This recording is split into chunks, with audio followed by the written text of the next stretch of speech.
Direktorat Jenderal Perhubungan Darat Kementerian Perhubungan, Kemenhub, mengungkapkan bahwa bus antar lintas Sumatera, ELS, yang mengalami kecelakaan di Jalan Lintas Padang Panjang, Padang, Sumatera Barat pada Selasa, 6 Mei 2025, tidak memiliki izin operasi.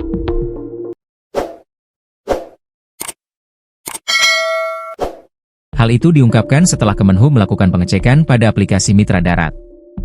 Adapun telah diperiksa pada aplikasi Mitra Darat, ditemukan bus ELS tersebut tidak memiliki izin operasi. Sementara masa uji berkala berlaku hingga 14 Mei 2025, ujar PLT Dirjen Perhubungan Darat Ahmad Yani di Jakarta, Selasa, 6 Mei 2025. Lebih lanjut, Ahmad Yani menyatakan bahwa pihaknya telah berkoordinasi dengan pihak kepolisian, Dinas Perhubungan setempat, dan Komite Nasional Keselamatan Transportasi, KNKT, untuk mendalami penyebab kecelakaan tersebut. Kami turut prihatin dan berduka cita atas kecelakaan tersebut. Pada peristiwa ini, sementara didapatkan data 12 penumpang meninggal dunia dan sebanyak 25 orang lainnya mengalami luka-luka. Kami juga sudah mengerahkan petugas gabungan ke lokasi untuk mengevakuasi para korban, pungkasnya. Diberitakan sebelumnya, sebanyak 12 penumpang bus ELS tewas dalam kecelakaan di Padang Panjang, Sumatera Barat, Selasa, 6 Mei 2025. Sampai pukul 12 WIB, informasi di lapangan, dari 48 penumpang, 12 orang meninggal, ujar Kepala SAR Padang Abdul Malik lewat tayangan Kompas TV. Bus bernomor polisi B7512 FGA tersebut mengangkut 47 penumpang dan berangkat dari Medan, Sumatera Utara, dengan tujuan akhir Bekasi, Jawa Barat.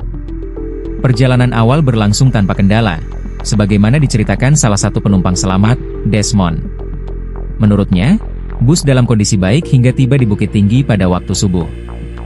Namun, situasi berubah setelah sopir diganti di Bukit Tinggi. Dari titik ini, bus mulai melaju menurun tanpa kendali saat melewati jembatan layang. Dari jembatan layang menurun mulai terasa, terus ke bawah terus, meluncur. Peringatan sopir, tidak ada. Berangkat dari Siborong-Borong aman.